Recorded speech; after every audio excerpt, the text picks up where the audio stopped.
hati dan tekad yang kuat untuk menjadi guru PAUD. Guru PAUD itu tidak main-main. Iya. Tapi sebelum itu, sebelum saya pengalaman, saya izinkan saya memperkenalkan diri dulu ya. Ya. Nama saya Anisana SPD. Keseharian saya, aktivitas saya sehari-hari sebagai kepala LK Asalam yang beralamatkan di Kelurahan Kurile, Kecamatan Satubayan. Nah, kalau adik-adik butuh mungkin tambahan ilmu yang praktek ya, mungkin di sekolah di tempat kuliah hanya dapat teori saja. Kalau butuh untuk ilmu prakteknya boleh, saya terbuka kok. Silakan dapat di sekolah untuk melihat-lihat. Kalau masih malu-malu lihat-lihat, jadi dari luar pagar. Jadi nggak apa-apa, nggak masalah. Yang penting adik-adik ada tekad untuk mau belajar. Ya. Status sudah menikah, punya anak 2, laki semua. Jadi masih kecil-kecil. Belum bisa ya. Apalagi ya? Sedikit saya cerita tentang pengalaman mengajar. Saya sebenarnya basic pendidikan saya bukan sarjana PAUD. Sebelumnya itu saya adalah sarjana ekonomi akuntansi. Nah, sebelum saya bertekad untuk berkecimpung di dunia pendidikan anak usia dini, saya bekerja di sebuah perusahaan swasta waktu itu sebelum menikah, sampai sudah menikah dan sampai punya anak. Tapi karena kita punya komitmen untuk kalau sudah punya anak, saya ini harus fokus untuk mendidik anak-anak, harus bisa memberikan pembelajaran yang terbaik buat putra-putri saya. Itu tekad saya dulu. Nah, ketika saya punya anak, saya harus merealisasikan dong apa yang menjadi tekad saya sebelumnya. Akhirnya pada saat anak saya berusia 1 tahun, saya pun bekerja, pokoknya tidak fokus. Karena namanya di swasta kita kerja dari jam 8 pagi sampai jam 5 sore. Jadi anak itu murni sama asisten rumah tangga. Jadi tidak bisa ini. Saya pun berpikir ini apa yang saya cari. Kalau cari uang mungkin iya. Tapi anak ini mau jadi apa nanti?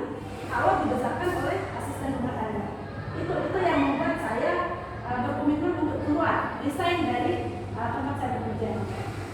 Singkat cerita, usia 4 tahun anak saya memasukkan anak saya di PAUD KB waktu itu, namanya KB Asalam, yang sekarang sudah berubah nama menjadi LK Asalam. Waktu itu saya datang mengantar anak saya, dan saya melihat guru-gurunya. Karena saya waktu itu kan pengangguran ceritanya nih, hanya sebagai rumah tangga saja. Nah, waktu itu saya melihat ibu gurunya telaten sekali, sekian banyak anak-anak yang merengek, ini minta ini itu dilayani dengan sabar. Saya kok jadi kepikiran, apa iya saya bisa seperti guru-guru itu? Padahal saya tidak punya basic pendidikan sama sekali, tidak pernah sedikit pun mengajar. Tapi memang bapak saya adalah kepala sekolah juga, kepala SD dulu. Ya, mungkin ada darahnya aja sih. Terus singkat cerita, saya langsung menghubungi ketua yayasan. Saya menyampaikan pengarahan keinginan saya untuk bisa bergabung, mengabdikan diri saya di situ. Waktu itu jujur, saya tidak memikirkan kesejahteraan. Yang penting pikiran saya bisa bermanfaat untuk orang lain. Itu yang menjadi tekad saya waktu itu. Akhirnya sama ketua yayasan saya diterima. Nah, setelah masuk berkecimpung di situ, saya bingung, saya mau ngapain? Untuk ngatasin anak sendiri yang merengek saja saya bingung. Saya masih marah-marah gitu. Jadi di sini perlu pembelajaran yang banyak buat saya. Akhirnya saya waktu itu minta untuk jadi guru damping. Saya masuk, saya jadi guru damping. Nah, ngerti kan guru damping ya?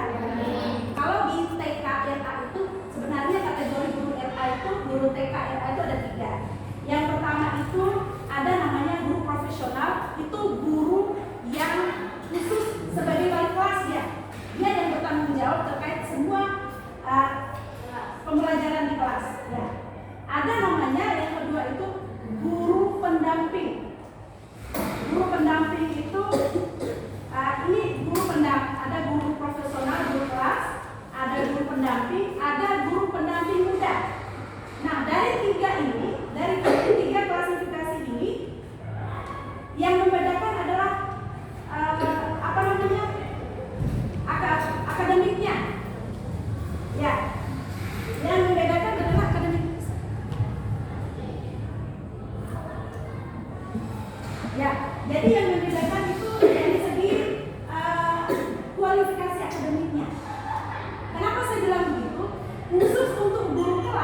baru-baru sekarang aja nih Pak muncul banyak sarjana-sarjana PAUD. Kalau dulu sarjana kesasar aja.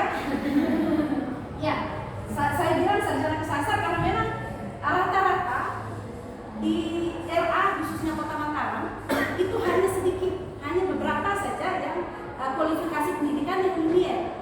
Semuanya itu arah semua dari sarjana ke pendidikan semua. Makanya saya juga pede jadi guru TK karena saya sarjana ekonomi dulu. Ya. Terus yang khusus untuk kualifikasi guru damping, guru pendamping tadi, itu kualifikasi pendidikannya bisa D2 atau dia memiliki sertifikat pendidik PAUD maksudnya. Gitu juga dengan yang guru pendamping muda. Guru pendamping muda itu bisa dia tamatkan SMA. Itu dia bedanya. Nah, terkait kualifikasi pendidik, kualifikasi akademik itu, kalau ada semua ini kan bakal jadi sarjana PIAUD Pak ya. Berarti secara ini kualifikasi akademiknya masuk semua. Jadi bukan yang melenceng lagi, bukan. Ya. Jadi itu terkait kualifikasi akademik. Tapi saya kemarin di Japri sama Pak Muhammad Kadafi, Pak dosen, saya disuruh kasih temanya kompetensi guru PAUD ya. Tadi saya hanya singgung sedikit tentang bagaimana sih kualifikasi akademik untuk guru. Nah sekarang untuk kompetensi guru PAUD. Sebelum saya menceritakan sharing pengalaman saya, nanti sembari jalan saja ya. Saya ingin mengingatkan adik-adik semuanya, mungkin sebelumnya pernah belajar terkait apa saja sih kompetensi guru PAUD secara teorinya. Tapi kita singgung dulu deh yang menjadi dasar hukumnya ada. Itu Undang-Undang Nomor 14 Tahun 2005 yang menyatakan guru wajib memiliki kualifikasi akademik, kompetensi, sertifikat pendidik, sehat jasmani rohani, serta memiliki kemampuan untuk mewujudkan tujuan pendidikan nasional. Ada juga Permendiknas Nomor 16 Tahun 2007. Semua itu tentang mengatur tentang kompetensi seorang guru. Itu bukan saja guru PAUD tapi semua dari TK, LK sampai ke perguruan tinggi. Ya. Jadi kompetensi yang harus dimiliki oleh seorang guru PAUD itu ada 4. Yang pertama kompetensi pedagogi, yang kedua kompetensi kepribadian, yang ketiga kompetensi profesional, dan yang keempat kompetensi sosial. Ya, jadi untuk menjadi guru PAUD itu seorang guru PAUD itu harus bisa menguasai ini. Dia harus memiliki ini. Apa saja maksud dari keempat kompetensi tersebut? Yuk kita lihat lagi. Ya, kalau kompetensi pedagogi, pengertiannya itu adalah kemampuan pemahaman terhadap peserta didik, perancangan dan pelaksanaan pembelajaran, evaluasi hasil belajar, dan pengembangan peserta didik untuk mengaktualisasikan berbagai potensi yang dimiliki. Contoh, peserta didik secara mendalam. Ini maksudnya, kalau kompetensi pedagogik ini artinya apa ya? Secara sederhana itu seni di dalam dia mengatur pembelajaran. Itu arti sederhananya. Bagaimana dia mengelola kelasnya, dia menguasai kelasnya. Nah, contoh yang pertama, memahami peserta didik secara mendalam. Memahami peserta didik secara mendalam ini maksudnya seorang guru itu tidak hanya dia menerima siswanya datang duduk, dia langsung dia berikan apa yang menjadi pembelajaran inti dan sebagainya, tidak. Tapi seorang guru PAUD dia harus memiliki yang namanya dia bisa membaca sifat dan karakter siswanya. Itu yang perlu dia miliki. Sebab anak-anak usia dini itu unik. Antara anak yang satu dengan anak yang lain itu berbeda. Ya, dia berbeda sekali. Kadang mungkin pengaruh dari rumah ya, namanya anak-anak masih dalam tahap pembelajaran perkembangan. Dia dari rumahnya mungkin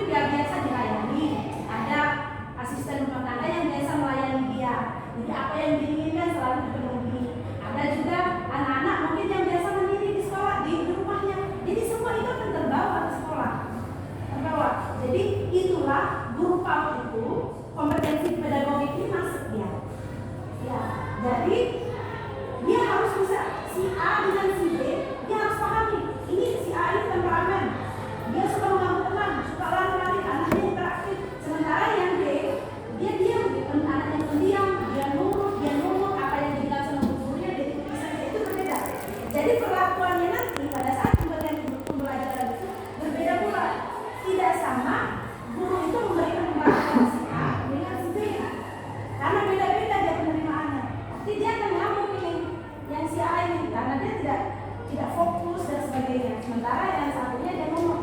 Jadi seperti itu. Itu maksudnya memahami peserta didik secara mendalam. Oke.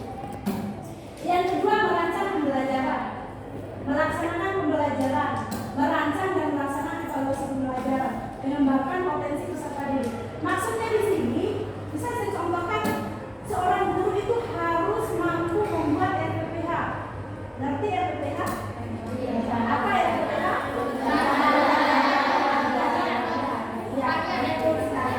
Rencana pengembangan pembelajaran harian.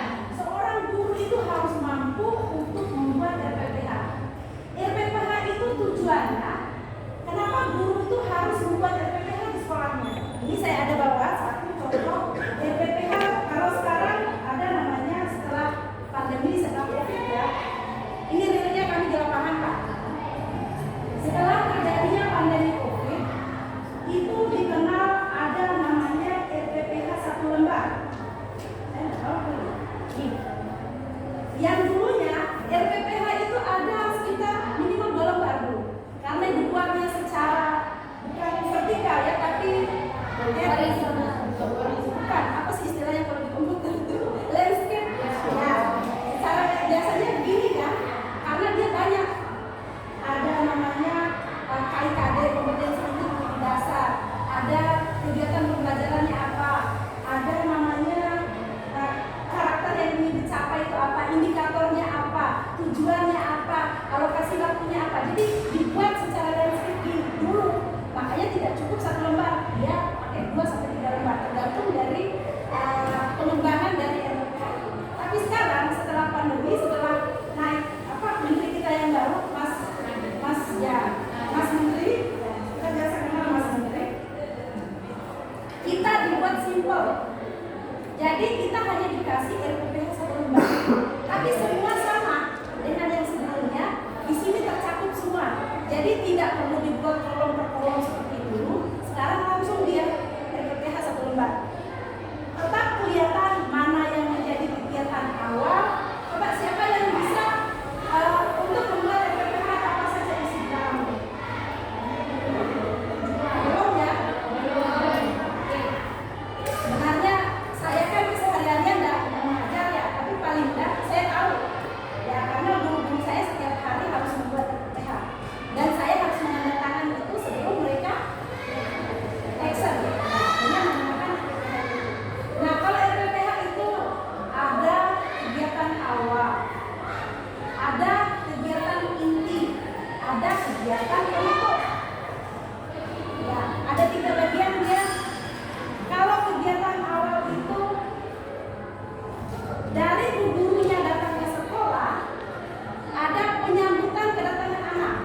Penyambutan kedatangan anak itu misalnya mulai dari jam 7.00 sampai jam 7.30. Itu penyambutan kedatangan anak. Apa yang dilakukan? Ibu guru yang harus dilakukan oleh seorang guru ya. Saya selalu ingatkan sama guru-guru saya di sana. Ketika kami rapat, saling mengingatkan, bukan berarti walaupun saya di sana sebagai kepala sekolah, tapi kita sama-sama belajar. Ya. Saya mengingatkan kepada guru-guru saya yang harus diterapkan selalu sama anak-anak itu ada 5S namanya. Senyum, salam, sopan, santun. Itu yang harus dipegang kuat oleh seorang guru. Pada saat penyambutan kedatangan anak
bisa dikejar.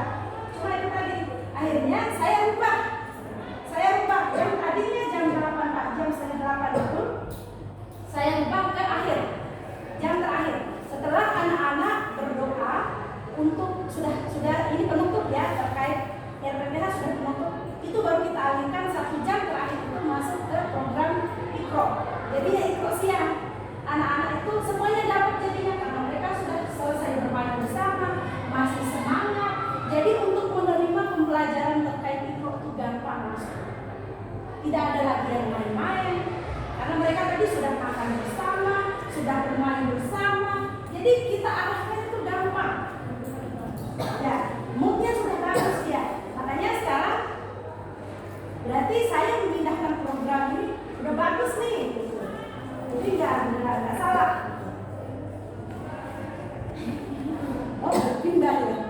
Oke, saya sambil menunggu itu yang saya lakukan bersama guru-guru saya di lembaga. Ya, jadi kompetensi pedagogi ini sangat diperlukan sekali untuk seorang guru PAUD.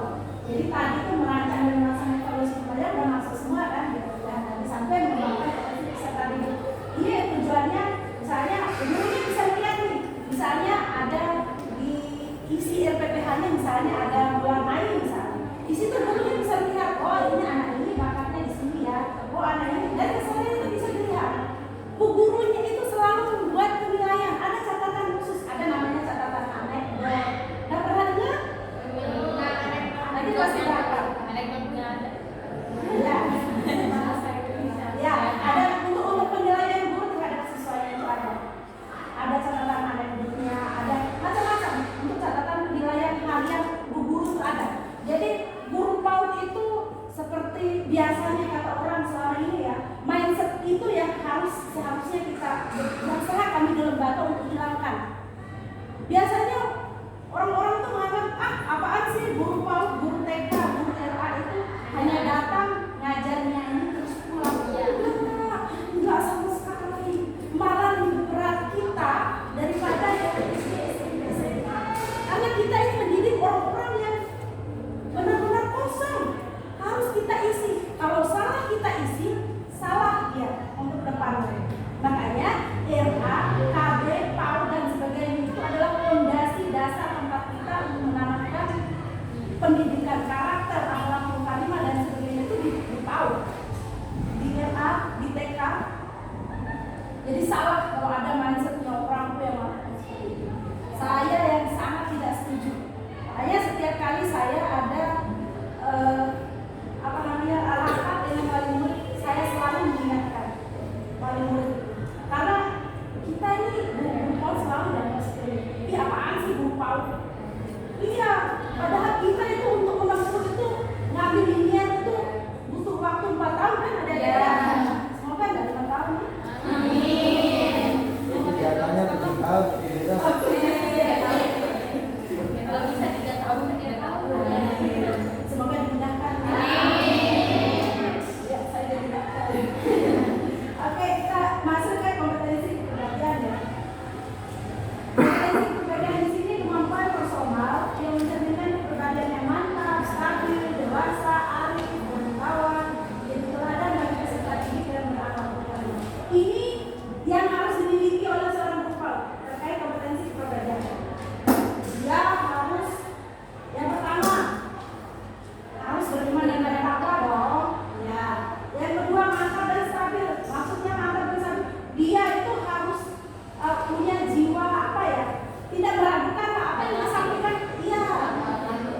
Bisa diterima sama anak-anak. Ya mantap. Mereka materinya juga mantap harus. Bijaksana juga. Maksudnya bijaksana di sini misalnya gini. Namanya anak-anak. Seorang ada yang sudah jadi menikah, sudah punya anak. Biasanya seperti saya bilang tadi antara si A dan si B itu beda. Jadi seorang guru itu misalnya siswanya berkelahi nih, berantem. Jadi sebenarnya gurunya ini mungkin ada hubungan keluarga dengan si A, misalnya ponakannya, tapi dia tidak berada di situ kan. Dia lebih apa ya? Lebih condong ke yang si A ponakannya. Padahal sebenarnya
masalah pokoknya di lembaga itu biasanya adanya kumpulan wali murid yang menginginkan anaknya tamat dari LA. Anak harus bisa cari sebelum. Tahu cari sebelum? Nah, anak-anak wali murid itu dia tidak mau tahu.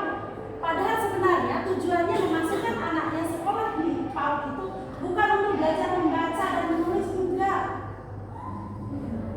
Ini kan usia tahu golden age? Tahu. Masa kemasan anak itu usia 0 sampai 6 tahun. Ya, the golden age itu sampai 0 sampai 6 tahun. Jadi usia di TK itu kan TK RA. Ini harus adik-adik bisa pisahkan ya. Ada kalau di TK di PAUD, PAUD ini payung ya. Kalau di bawahnya itu ada sekolah formal, ada sekolah non formal. Yang sekolah formal itu RA dan TK. Dia formal. Sekarang dia punya ijazah nasional. Tidak seperti kalau kita dulu, adik-adik dulu ya, sama kita dulu punya ijazah terendah itu adalah SD. Sekarang anak-anak itu ijazah terendahnya itu TK. Tanpa dia memiliki ijazah TK atau RA, dia tidak bisa diterima di SD. Karena ada namanya nomor induk statistik nasional, nomor induk siswa nasional itu terbitnya di TK atau RA. Dan nomor itulah yang akan dipakai oleh siswa ini sampai dia masuk ke perguruan tinggi. Dia tidak akan berubah lagi, sama dengan nomor induk pendudukan, nomor induk siswa nasional. Dia sudah punya dan terbitnya itu di TK. Makanya ketika anak-anak itu masuk di TK, ini saya di lembaga itu karena terlambat keluarnya ijazah, jadi saya terpaksa ketika anak-anak itu tamat kemarin, saya membuatkan dia surat keterangan tamat belajar, SKTB namanya, bukan ijazah, untuk membantu dulu ini anak-anak supaya bisa tercover ke SD. Karena dari SD itu pasti akan menghubungi operator RA atau TK, pasti dia akan menghubungi operator sekolah. Kenapa? Karena terkait nomor induk siswa nasional itu. Dia akan ditelepon, Bu, ini nomor induk siswa nasional atau enggak? Secara sistem ya, di aplikasi EMIS, data EMIS, nggak tahu kalau di ini ya. Kalau dari RA sampai SMA, dari MA itu ada namanya data EMIS. Di data EMIS itulah masuk semua data lembaga, data siswa, data guru, data tenaga pendidikan dan sebagainya. Jadi semuanya masuk di situ. Nah, terkait dengan data siswa yang tamat, kalau operatornya tidak meluluskan dia, walaupun dia sudah wisuda kan, udah dikasihkan SKTB-nya tadi, surat keterangan tamat belajar. Tapi kalau lewat aplikasi ini dia belum diluluskan secara online, dia tidak bisa tercover. Makanya ketika anak-anak itu dinyatakan tamat, operator harus siap sedia untuk meluluskan semuanya. Kalau tidak, ya tunggu saja akan dihubungi oleh sekolah-sekolah dengan anak-anak masih. Seperti itu. Harus diluluskan. Kalau dia ketik nama anak itu, nanti kan di SKTB sudah ada nih, sudah ada di SKTB itu saya sengaja memang masukkan nomor induk siswa nasionalnya supaya sebenarnya yang isi SKTB itu adalah data diri anak yang ada di dalam ijazahnya supaya tidak banyak pertanyaan selanjutnya. Soalnya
itu mengajar secara langsung membaca dan menulis. Tidak boleh.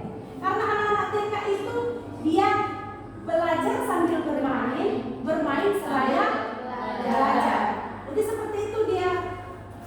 Makanya kalau misalnya cara guru PAUD mengajarkan di sekolahnya, misalnya gini, ini buku, anggap buku ya. Dia tidak langsung menulis BU, Bu, ada misalnya BU, KU, BU, Bu, KU, Bu, misalnya kayak gitu. Tidak bisa seperti itu kalau di TK.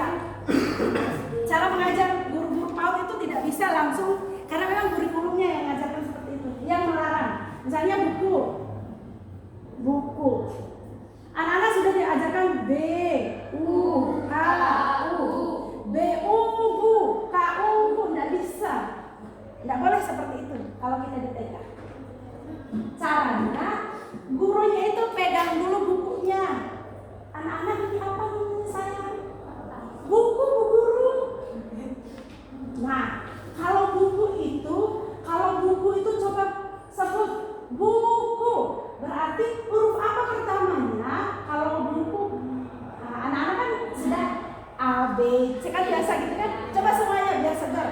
A, B, C, D, E, F, G, H, I, J, K, L, M, N, O, P, Q, R, S, T, U, V, W, X, Y, Z. Jadi sembari dinyanyikan seperti itu, di kelas itu sudah ada ditulis besar-besar, ditempel sama gurunya abjad itu A, B, C dan sebagainya, huruf besar, huruf kecil.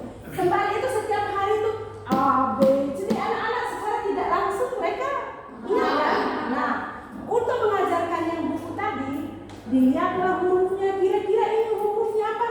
A, Bu Guru. Nah, kalau ini B, nah kira-kira mirip tak ya suara B dengan mirip Bu Guru. Nah, ini dia hurufnya. Jadi seperti itu dia. Cara mengajarnya ribet. Iya. Seperti di sering saya nonton ya di YouTube betapa ada ibu-ibu ketika belajar online dulu ya. Ibu itu sampai kemana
untuk dijadikan mainan anak.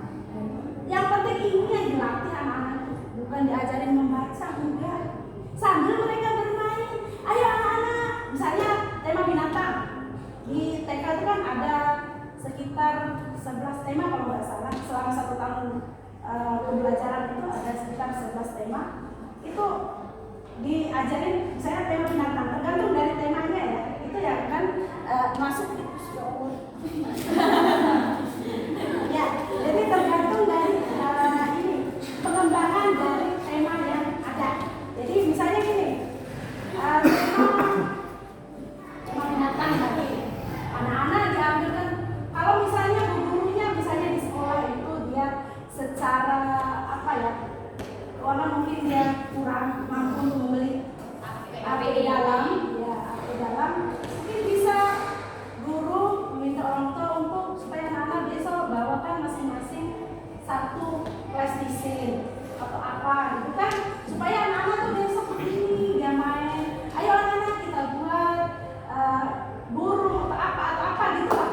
Jadi seperti itu ya modelnya, tergantung dari yang dirancang kalau jadi seperti itu ya. Itu siasat kami untuk membantu anak-anak supaya mereka lebih cepat belajar membaca. Jadi ketika biasanya kalau di sekolah saya, biasanya kalau anak-anak mereka sudah pintar baca. Secara tidak langsung dengan bermain seperti ini, misalnya asal gurunya. Kalau saya dulu ya, saya kan tugas kepala sekolah kan sebagai tugas tambahan ya. Tapi sekali-sekali saya tetap masuk ke kelas. Misalnya pada saat tema bawa tanaman, buah-buahan misalnya, saya sengaja bawa celemek dari rumah, bawa celemek. Di dalamnya itu banyak isinya. Saya ambil dari kulkas, ada apel, ada wortel, ada apa saja yang di kulkas taruh. Nanti suruh anak-anak yang ke depan, nanti anak-anak ini apa? Lihat dulu. Oh ya, itu wortel Bu Guru. Apa gunanya wortel? Jadi berkembang di situ banyak sekali. Dari satu caranya Bu Gurunya saja dengan membawa celemek dengan isi macam-macam di dalam. Keluarkan. Ini apa namanya anak? Wortel Bu Guru. Apa gunanya wortel? Siapa yang suka makan wortel? Kelinci Bu Guru. Nah seperti itu anak-anak banyak jawabannya.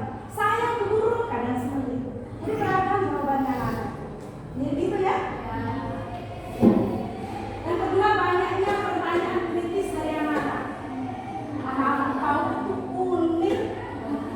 Kadang ada anak yang lincah, yang tidak bisa diam. Banyak sekali pertanyaan. Dan yang pendiam, diajak ngomong diam. Ada satu juga siswa saya dulu, ketika saya saya observasi saya dulu, ketika saya ngambil S1 pendidikan guru, pendidikan anak usia dini, saya ngambil di UT dulu. Ya, ketika saya praktek observasi, saya ngambil dari siswa saya sendiri. Itu yang saya apa namanya? Ya, jadi setiap hari anak ini tidak ada angin, tidak ada hujan, tidak ada yang dia menangis saja. Duduk masuk ke kelas, menangis, air matanya saja yang keluar. Saya penasaran. Nah, sama dosen saya dulu saya sudah bertanya tuh, coba Bu Ani dilihat dulu apa sih ini yang di setiap hari, setiap ada acara apa saja kegiatan di dalam selalu menangis. Menangis saja dia. Akhirnya saya panggil orang tuanya. Saya panggil orang tuanya ke kantor, ke ruang kepala sekolah. Saya tanya, Bu, apa sih namanya Anissa? Ada namanya Anissa? Nggak ada. Anissa berarti tidak cengeng. Lalu saya Anissa berarti saya tarik pisah ya, ada aslinya. Ya, jadi Anissa, ini kenapa Anissa?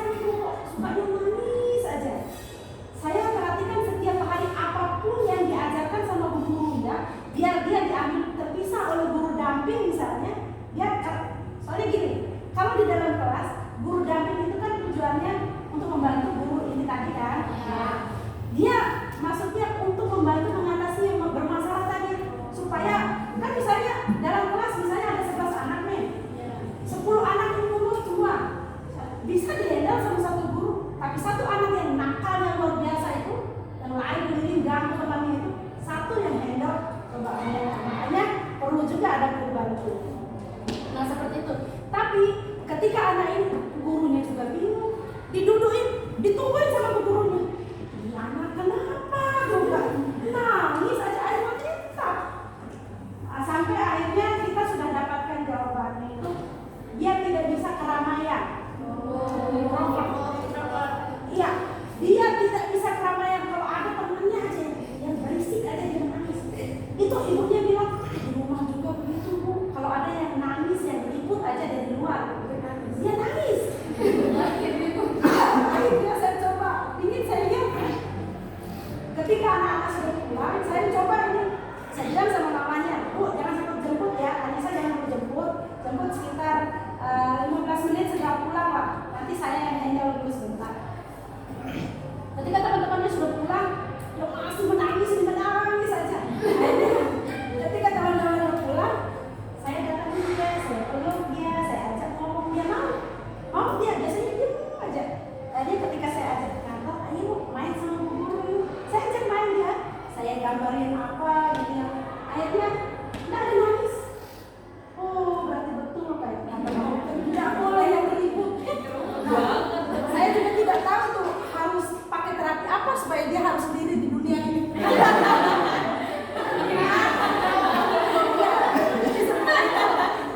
punya anak itu. Jadi guru itu harus pintar menyiasati keadaan. Sampai sekarang.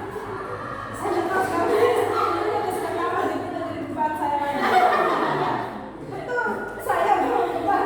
Jadi ya seperti itu ya. Kayak banyak pertanyaan kritis ini. Anak-anak itu punya pertanyaan yang tidak terduga. Iya. Ketika gurunya misalnya mengajarkan ini RPPH terkait misalnya rumahku misalnya gitu kan. Nah, siapa yang di rumahnya tinggal sama mama sama bapaknya? Gurunya tanya. Saya bu guru, saya tinggal sama nenek saya. Saya tinggal di rumah nenek saya. Siapa saja yang di rumahnya? Kebetulan anaknya berani, pintar dan mau bercerita. Nah itu enaknya dia. Saya guru, saya tinggal sama nenek saya, ada bapak saya, ada om saya tinggal di sini. Kenapa tidak tinggal di rumahnya sendiri? Kata mama saya belum cukup rezeki. Kata mama saya belum cukup rezeki, saya mama untuk beli rumah. Tapi kan bu guru untuk mengambil rumah bisa kan kita pinjam bank? Di luar pemikiran kita. Iya, gurunya harus jawab apa? Iya, udah masuk ke bank dia. Iya, jadi seorang guru harus bisa. Pertanyaan kritis itu selalu ada setiap hari. Selalu. Tapi seorang guru harus bisa menggali di situ. Itu kalau ada anak-anaknya bertanya kritis gitu berarti gurunya berhasil. Dia bisa menggali pikiran anak-anaknya. Jadi gurunya sama guru damping saling pandang. Harus siapa apa. Tapi gurunya siasatnya begini anak-anak ya. Untuk yang belum punya rezeki, belum cukup rezekinya, kita bersyukur dulu. Kita bisa tinggal sama nenek kita bisa tinggal sama om kita. Makanya doain ayah, doain bunda ya. Jadi seperti itu kita kasih masukan anak-anak itu. Supaya dia tidak terlalu banyak bertanya nih. Kalau kita jawab lagi banyak lagi pertanyaan Bahasanya mandi. Iya. Jadi seperti itu ya. Oke kita lanjut ya. Guru harus bisa mengoperasikan TIK itu apa? Anak TK saja sekarang tidak praktek lagi. Jangan sampai bu gurunya praktek. Iya. Jadi paling enggak kalau dulu masih saya jadi guru damping dulu, saya membantu untuk membuat RPPH menulis tangan. Sekarang guru harus pintar mengetik. Paling enggak harus tahu Word paling enggak minimal Word lah. Tapi saya yakin ada mahasiswa kan mengerjakan tugas kan pakai Word, Excel apa ya, bisa. Jadi ini harus benar-benar dimiliki oleh guru. Karena terkait ini juga untuk daftar guru yang ke pusat, masing-masing itu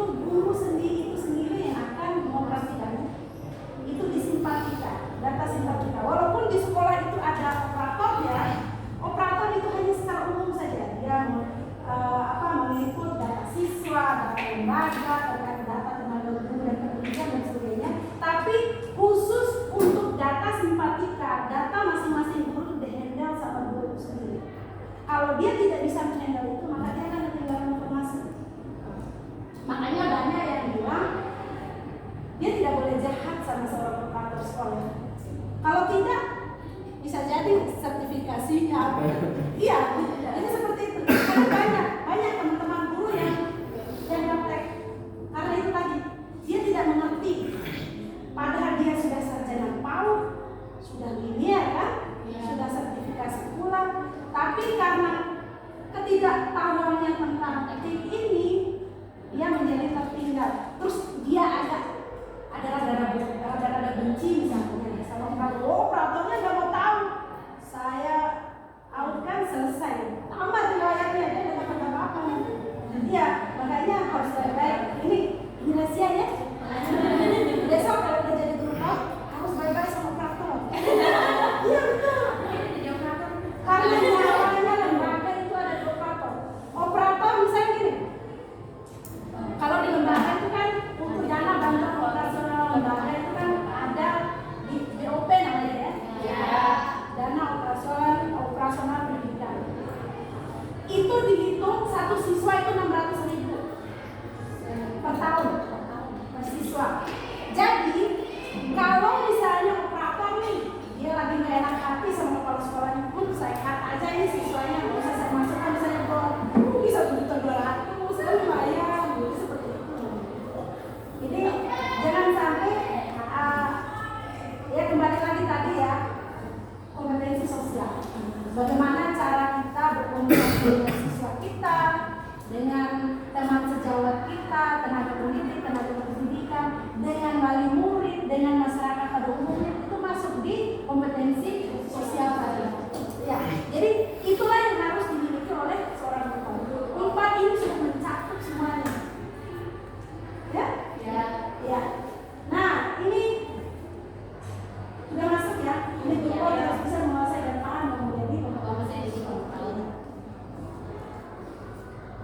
Nah, ini tadi sudah masuk ini tantangan yang dihadapi oleh guru PAUD. Misalnya tantangan untuk anak-anak.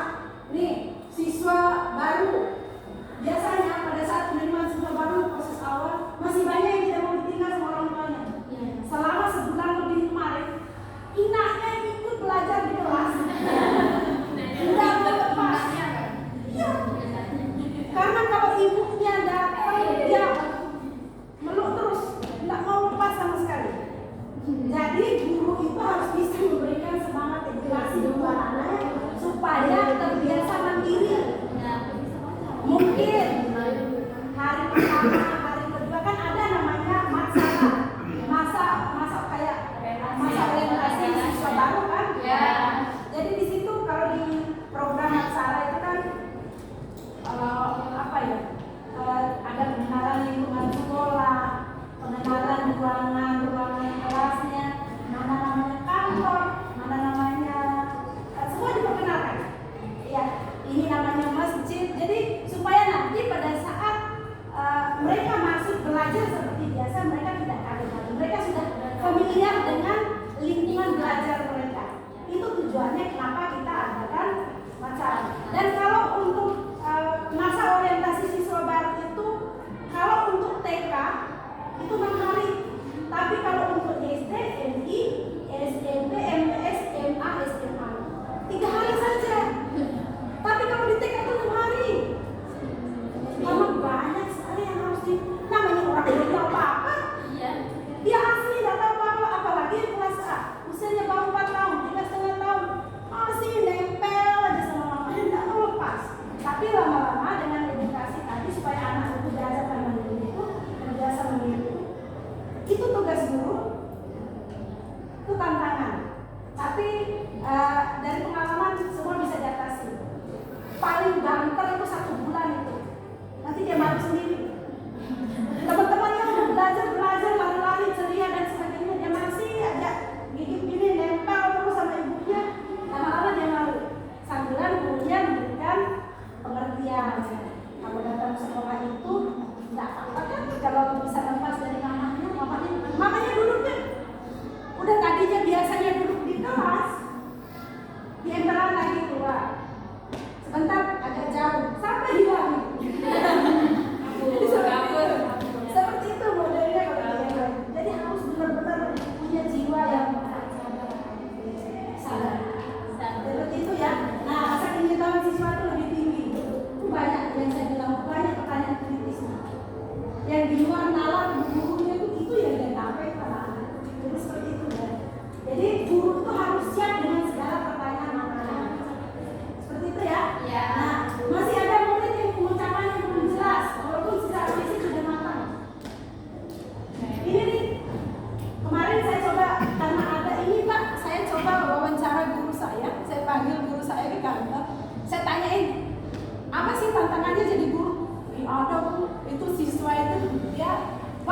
fisik tinggi besar anaknya normal, tapi pengucapannya total nggak bisa.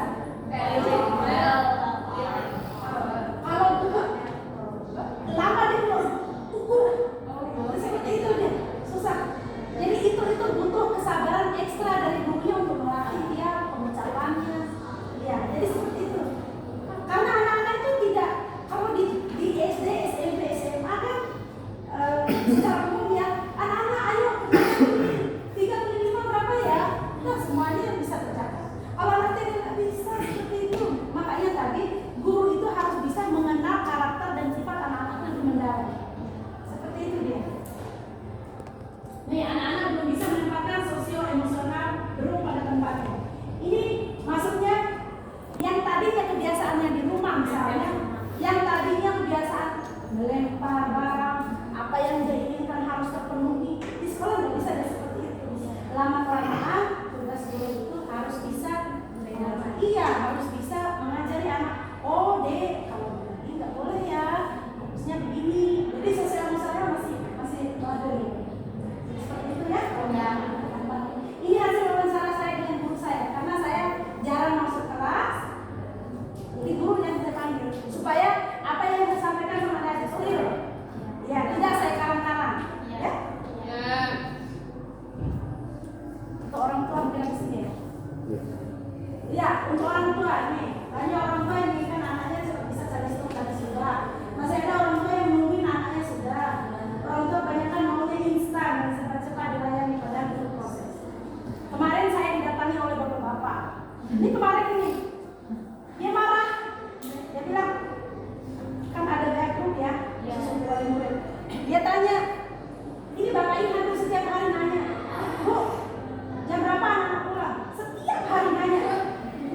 Terus karena pertanyaannya waktu itu dia tidak dijawab, malas dong gurunya harus. Sementara guru-guru itu kan harus sibuk menyiapkan anak-anak di sekolah, memberikan pelajaran dan sebagainya, ngajar ikro pas jam terakhir kan. Jadi ketika datang bapak itu, datang dia, bisa saya ketemu sama kepala sekolahnya, datang. Oh iya pak, silakan pak. Saya ajak langsung, saya kasih dulu minum dia. Silakan pak. Nah, saya tidak butuh minum katanya. Oh iya pak, silakan minum. Akhirnya saya ajak, gimana pak, ada yang bisa kami bantu? Saya duduk ya. Kalau gitu. Ya, sorry, soalnya saya sebenarnya tadi lagi kurang sehat. Nah, udah 9 menit kan.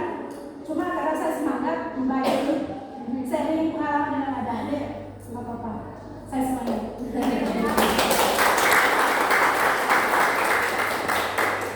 Akhirnya saya lanjut ya. Akhirnya bapak itu duduk. Bu, kenapa tidak dijawab WA saya? Mohon maaf pak, WA yang mana? Saya sudah buka sebenarnya. Dia sudah nanya. Ini lagi masalahnya bapak ini. Tapi memang bapak itu sangat-sangat kritis. Ini saya tanya dari tadi, kenapa tidak dijawab? Saya bilang, mohon maaf pak, bapak setiap hari menanyakan ini. Saya sudah dari awal sudah memberikan ini loh jadwalnya anak, jadwal kedatangan anak, jadwal kepulangannya anak. Bapak sudah tahu ini dan setiap hari bapak nanya. Mohon maaf pak, saya bukan tidak menjawab, tapi bapak harus ngerti juga. Ibu-ibu gurunya ini tidak ada yang sempat saya cuma melarang guru-gurunya ketika di dalam kelas tidak boleh pegang HP. Coba kalau masih anak kecil, saya bisa tarik, ambil HP-nya simpan di kantong. Saya bilang gitu. Tapi karena gurunya kita kasih pengertian tidak boleh pegang HP ketika jam mengajar. Jadi gurunya tidak sempat pak. Saya pun kalau saya ini, saya banyak pekerjaan lain pak, tidak hanya menjawab bapak saja. Saya juga nanti itu sama bapak itu. Marah dia. Ini ibu ini tidak bisa kita kasih masukan dan sebagainya.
biasa sekali.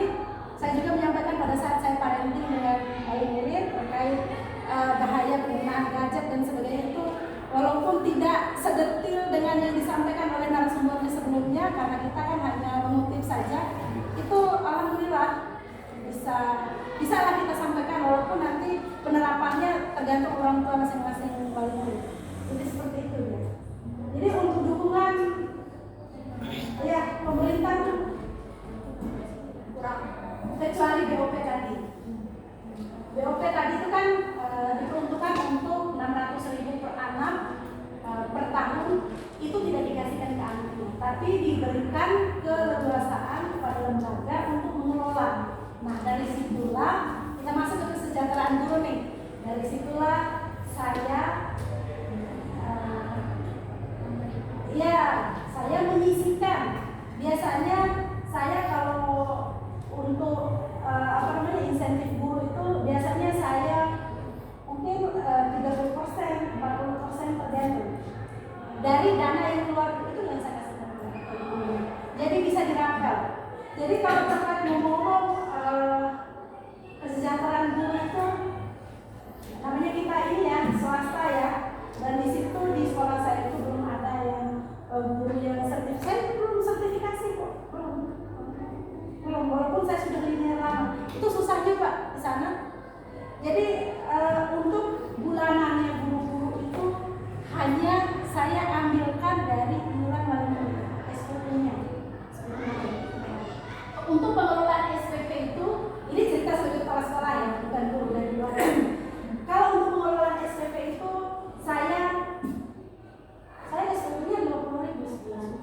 Ya, jadi di situ ada untuk makanan tambahan anak-anak dalam 1 bulan loh. Ada untuk majalah anak-anak, ada untuk beli bahan ajar anak-anaknya setiap hari, termasuk spidol apa sisanya untuk insentif guru. Sedikit banget. Tapi ya, ada tapinya. Saya menutupinya dengan yang dari BOP. Jadi walaupun saya ini kasih semangat aja sama teman-teman, kalau secara saya bilang nggak manusiawi yang didapat di TK itu saya bilang sama teman-teman, ini pengabdian kita. Benar orang-orang bilang Honda itu kita dapat honor dari Allah, ikhlas beramal betul. Saya bilang honor dari Allah, karena tidak seberapa. Kalau saya bilang tidak manusiawi, iya, memang tidak manusiawi. Harganya sedikit. Ini orang sudah kuliah tinggi-tinggi, dapatnya cuma segitu. Tapi bagaimana pengabdian? Makanya saya bilang, kalau ada pekerjaan di luar dari sekolah kita yang mengambil, saya ambil. Saya pun seperti itu. Saya ngajak, saya ke sekolah untuk yang pekerjaan saya sebagai kepala sekolah. Tapi pulang sekolah saya bekerja yang lain. Saya yakinkan dengan teman-teman itu, ini curhat ya, ini saya. Apa ya? Supaya adik-adik nanti ketika masuk di dunia nyata, ini masih hayalan ya. Ketika masuk di dunia nyatanya nanti, jangan kaget, sedikit yang didapat yang dikasih. Ya, jadi ketika contohnya saya contohkan saya sebagai kepala sekolah seharusnya saya lebih dong dari teman-teman, tapi ya mohon maaf, bukan saya menceritakan kalau saya ini ya, saya sama guru saya sama dapatnya Pak, sama. Karena apa? Saya mikirnya gini, teman-teman juga berjuang, sama-sama berjuang, sedikit yang kita dapat itulah yang kita bagi-bagi. Jadi seperti itu modelnya. Jadi saya bilang, teman-teman kalau ada pekerjaan dari luar yang dapat, kita ambil. Kayak saya bekerja di Badan Pusat Statistik sebagai tenaga freelance. Tapi setiap bulan selalu Pak. Pulang sekolah, saya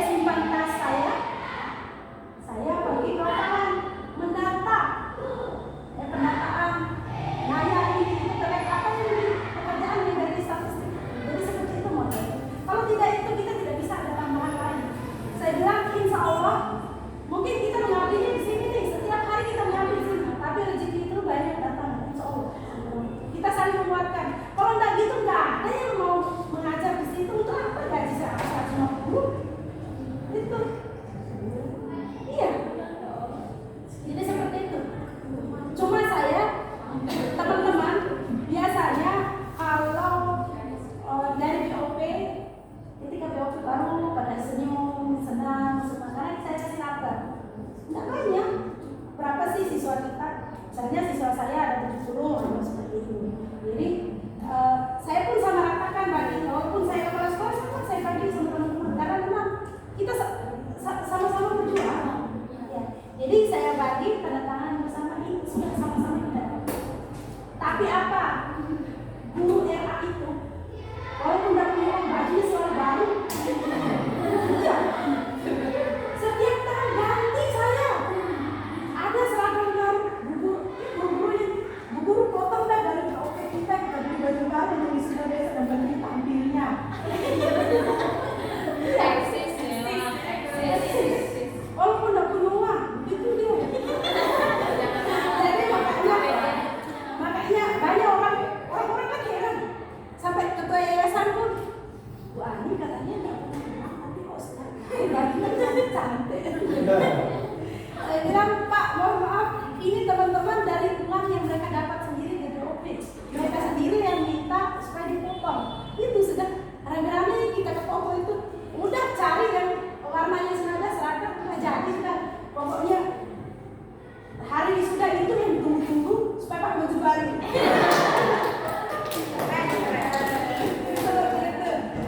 Ini saya sering foto-foto kegiatan, Pak. Nah, kebahagiaan yang dirasakan nih, bahagia ketika tahu mereka sudah menjadi orang sukses.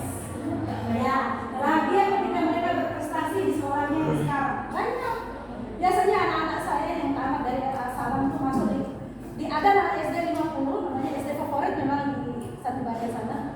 Itu rata-rata dari siswa Salam yang dapat training dan Pak. Itu kebanggaan luar biasa. Walaupun bukan kita ini kan, tapi yang namanya seperti itu kan gitu ya. Iya. Bahagia ketika melihat anak-anak datang menyapa dan duduk setiap pagi. Bu guru datang, hilang dari pikiran kami. Ya, ya, ya. Bahagia ketika mereka pulang sekolah, mereka menyalami dan pulang dengan ceria dan santun. Saya walaupun tidak ngajar, anak-anak itu ketika pulang tuh masuk Bu guru salaman. Saya misalnya harus tos. Kadang saya tos supaya anak-anak ceria, tosnya harus salah. Ceria mereka kan. Kita buat mereka supaya tetap ceria. Ya. Ya? Ya. Ya, bahagia bisa bermanfaat untuk orang lain. Jadi jangan selalu apa yang kita kerjakan selalu ada imbal baliknya. Misalnya tadi terkait kesejahteraan. Insya Allah yakin saja ini ada calon guru ini besok tidak melulu harus dari situ, tapi ya ada dari tempat lain. Oh yang satu lupa saya, supaya saya nggak dibilang saya tidak apa namanya ya, ada dapat insentif setiap bulan ya, dari dari Kementerian Agama, tapi dia harus terdaftar di Simpatika dan minimal 2 tahun. 2 tahun pengabdian dulu, baru ya, walaupun dia sarjana non pendidikan. Nah, yang bisa disertifikasi ini masuk lagi ke kualifikasi akademik ya. Walaupun dia sarjana PAUD misalnya, dia sudah secara dia sudah junior kan. Nah, tapi untuk awalnya itu bentuk penghargaan dari Kementerian Agama ada 250 per bulan. Itu setelah dia pengabdiannya 2 tahun, dan di Simpatika tuh harus absen terus tiap bulan secara online. Makanya itu tadi saya bilang seorang guru PAUD itu harus menghapus itu tadi supaya tidak terlewat. Nah, kalau operatornya baik hati dan kita selalu kasih software sedikit, diabsenkan kita, ya, karena memang dia yang memegang password kita, karena ada passwordnya. Gak bisa orang lain yang membuka akun kita, kalau bukan kita sendiri, karena memang ada akun. Sama operator yang pegang. Jadi nyawa kita itu ada sama operator. Betul, kalau di lembaga itu seperti itu. Nah ini kegiatan-kegiatan di lembaga ya, ada rapat pembinaan di Lawas. Ini rapat sosialisasi visi misi kemarin saya ini di Ebran sekolah saya, silakan datang. Ini saya terbuka, adik-adik semuanya rapat dengan wali murid. Ini ketika saya sosialisasi visi misi dan sebagainya. Oh ya lupa saya seorang guru, tugas guru dan ini ya, tugas masih banyak waktunya Pak?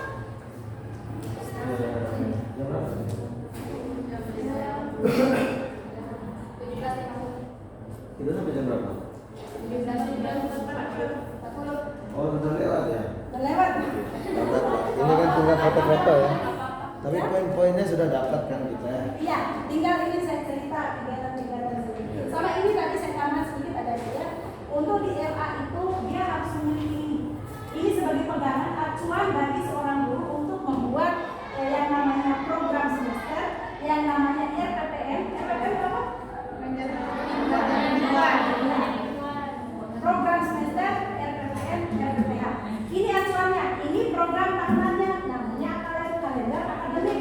Nah, kalender akademik ini saya kemarin sudah sosialisasi rapatnya tadi itu, dan di sini wali murid apa ya istilahnya, wali murid itu menjadi dia akan mengawal kita, mengawal lembaga itu, dia menjalankan kita. Saya pengen sesuai tak dengan ini, karena di sini di apa namanya di halaman paling belakang ini saya sengaja bawain ada dia uraian kalender pendidikan. Jadi mereka baca slide satu tahun semester 1 dan semester 2 itu ada semua. Apapun kegiatannya semua ada di sini. Tertera di sini.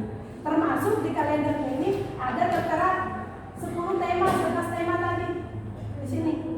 Jadi seperti itu ya. Dari tema inilah yang akan dikembangkan menjadi program semester, RPPM dan lain-lain. Ya. Nah, ini untuk kegiatan-kegiatan saya. Sudah tadi. Oh, ini kata terakhirnya.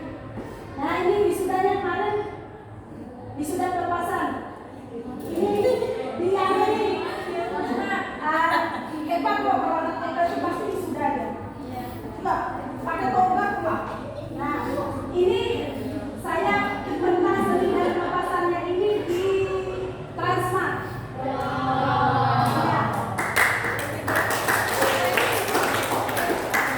Kita bisa melakukan ini tergantung dari orang tua, komunikasi kita dengan orang tua. Dia mau tak mengeluarkan uang sebanyak itu hanya untuk kegiatan sehari-hari. Jadi seperti itu, tergantung bagaimana penyampaian kita di lembaga, gurunya, kepala sekolahnya. Ya, jadi seperti itu ya.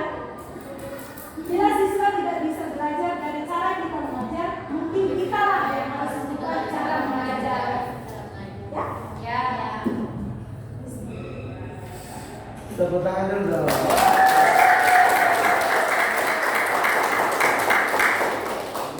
Informasi yang disampaikan oleh dia benar-benar informasi yang lengkap ya, yang benar-benar sesuai dengan fakta yang ada. Dan mungkin itu sangat sulit kita dapatkan di ruang kelas ya. Jadi kalau kita tidak menghadirkan beliau, menghadirkan para praktisi, barangkali itu tidak sampai masuk ke diskusi-diskusi kita setiap hari di kelas. Jadi sekali lagi kita apresiasi Bu Dani. Kita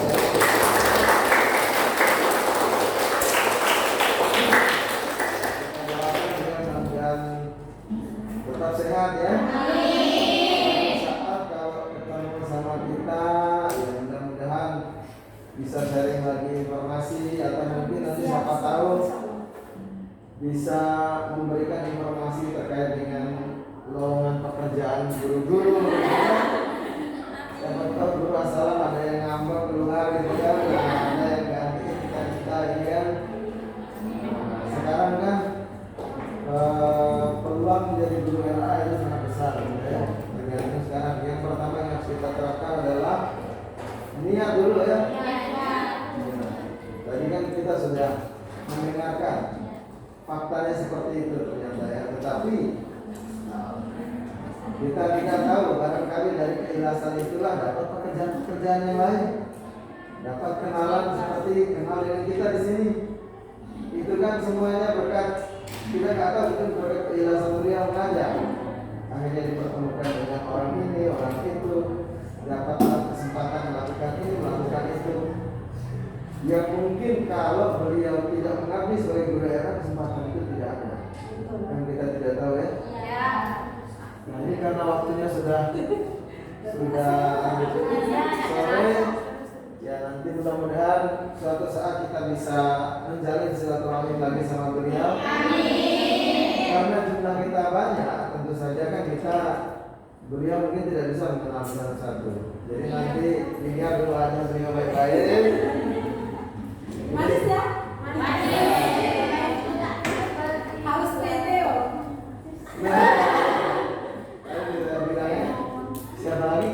diri kita yang menjadi diri ya. Iya. Kita cepat tahu jadi guru harus percaya diri. Percaya. Jadi nanti kalau adik-adik semuanya ketemu sama Bu Ani dimanapun disapa ya, perkenalkan diri. Saya kemarin mahasiswanya Ibu gitu ya. Kan beliau sudah menjadi dosen kita ini. Iya. Walaupun cuma sekali, tetapi akan terkenang seumur hidup ya, insya Allah ya. Oke, sekali lagi terima kasih banyak Bunda atas sharing informasi dan pengalaman-pengalamannya. Insya Allah ini sangat berharga, termasuk buat saya sebagai dosen. Mudah-mudahan dari pengalaman-pengalaman Bapak Ibu guru di sekolah, kami juga bisa memberikan informasi yang sesuai dengan apa yang terjadi di lapangannya. Mungkin tanya jawab nggak usah lah ya, sudah sore. Nanti kalau ada yang mau bertanya boleh di WA ya. Karena saya di grup kita itu ya. Nanti saya diskusikan dengan beliau, Bu ini gimana jawabannya. Jadi ternyata saya ini kenal sama beliau dari kegiatan yang kami lakukan kemarin bersama-sama tentang digital parenting.